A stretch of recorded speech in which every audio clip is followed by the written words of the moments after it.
வணக்கம் குட்டீஸ், நான் உங்கள் கதை சொல்லி. இன்னைக்கு நம்ம ஒரு விலங்குகள் பற்றின புத்தகத்தை தான் பார்க்க போகிறோம். இந்த புத்தகத்தின் பெயர் ஃப்ரம் ஆல்பட்ராஸ் டு ஜூ. இந்த புத்தகத்தை எழுதியவர் பேட்ரிஷியா போர்லெங்கி மற்றும் இந்த புத்தகத்தின் படங்களை வரைந்தவர் பயர்ஸ் ஹார்ப்பர். இந்த புத்தகத்தில் இன்னொரு சிறப்பும் இருக்குது. என்னென்னா, இதில் ஒவ்வொரு விலங்குகள் பற்றி சொல்லியிருக்காங்க. அந்த விலங்குகளோட பெயரை 5 மொழிகளில் சொல்லியிருக்காங்க. English, French, German, Spanish and Italian. நாம் இன்றைக்கி இங்கிலீஷ், அதாவது ஆங்கிலம், மற்றும் அதுக்கு இணையான தமிழ் பெயர்களையும் நான் சொல்கிறேன். உள்ளே போகலாமா?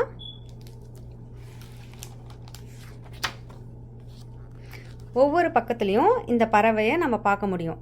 நீங்கள் கண்டுபிடிங்க ஒவ்வொரு பக்கத்துலேயும், சரிங்களா? ஆங்கில எழுத்துக்களில் முதல் எழுத்து ஏ, லெட்டர் ஏ.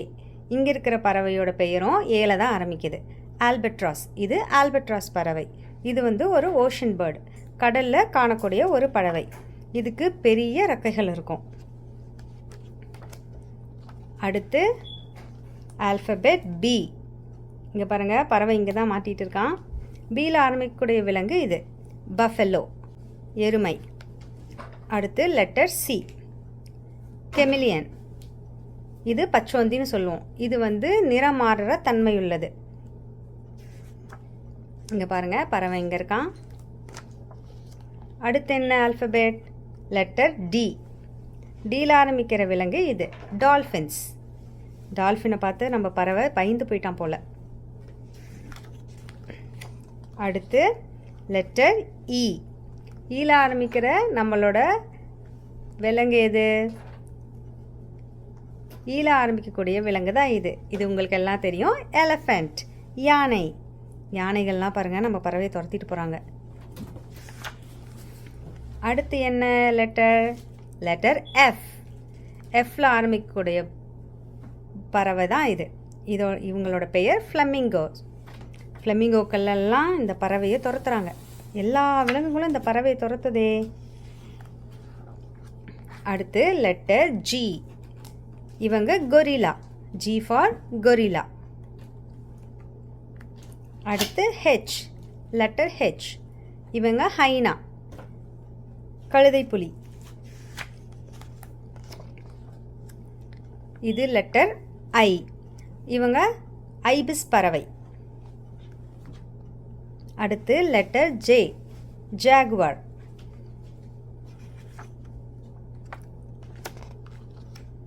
இது லெட்டர் கே, கிவி பறவை. கிவி பறவையில் ஒரு சுவாரஸ்யமான விஷயம் இருக்குது. இந்த பறவைக்கு ரெக்கைகளே இருக்காதான். நியூசிலாந்தில் காணப்படுற ஒரு பறவை இனம் இது. இது இரவு நேரத்தில் தான் வெளியே நிறையா வரும் போல் இருக்குது. அடுத்து letter L. L for lion, நம்ம காட்டு ராஜா, சிங்கம். அடுத்து லெட்டர் எம். இவங்க மாங்கூஸ். மாங்கூஸ்னால் கீரிப்பிள்ளைன்னு சொல்கிறாங்க. அடுத்து letter N. N for nest. நெஸ்ட்னா பறவைகளின் கூடு. இங்கே பாருங்கள், இங்கே நம்ம பறவைகள் இங்கே நிறைய முட்டை போட்டிருக்கு. எல்லாம் கீழே விழுந்து ஒன்று கூட உடஞ்சி போச்சே, அச்சோ. இந்த கிளையை யாரோ பிடிச்சி ஆட்டியிருக்காங்க, அதனால தான் முட்டைகள்லாம் விழுந்துருச்சு. யார் அதை ஆட்டினது பார்க்கலாமா? அட, நம்ம ஒராங்குட்டான். லெட்டர் ஓ. ஓவில் ஆரம்பிக்கிற விலங்கு ஒராங்குட்டான். அடுத்து letter P. P for panda கரடி, பாண்டா பேர். நம்ம பறவை பாருங்கள், ஒரு முட்டையை காப்பாற்றி தூக்கிட்டு போகிறான்.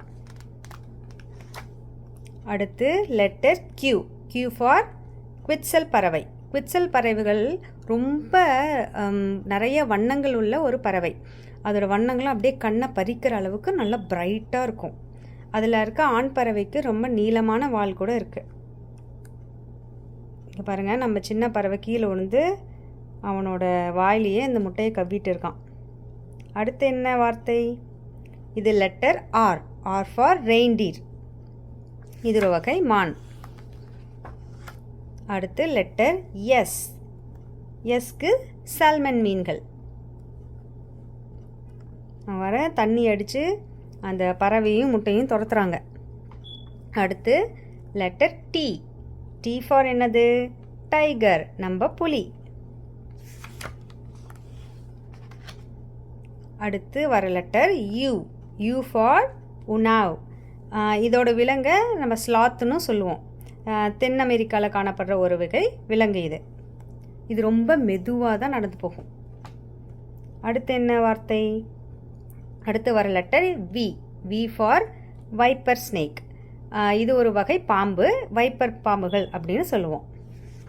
இங்கே பாருங்கள், நம்ம பறவை அதோட முட்டையை வைப்பரோட உடம்பு மேலே எடுத்து வச்சுருக்கான்.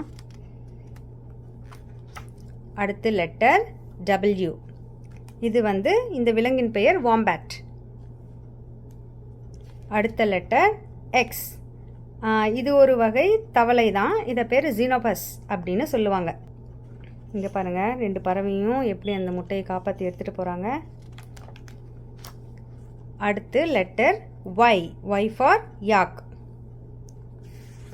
காட்டெருமைன்னு நினைக்கிறேன். அடுத்து கடைசி லெட்டர் இசட். ஜீன்னு சொல்லுவோம். ஜி ஃபார் என்னது? ஜூ. ஜூனா உயிரியல் பூங்கா. உயிரியல் பூங்காவில் என்ன இருக்கும்? நம்ம பார்த்த எல்லா விலங்குகளும் இருக்கும் உயிரியல் பூங்காவில். இப்போ பாருங்கள், தூக்கிட்டு வந்த முட்டையும் உடஞ்சி அதுக்குள்ளேருந்து ஒரு குட்டி, முதலை குட்டி மாதிரி இல்லை இருக்குது, உடஞ்சி வெளியே வந்துருச்சு. அந்த முதலை குட்டியை தன்னோட குட்டின்னு நினச்சி பறவை அதோட கூட்டில் கொண்டு போய் வச்சிட்ருக்கான். இதோட இந்த கதை புக்கு முடியுது. மீண்டும் இன்னொரு அருமையான புத்தகத்தோடு உங்களை சந்திக்கிறேன். நன்றி.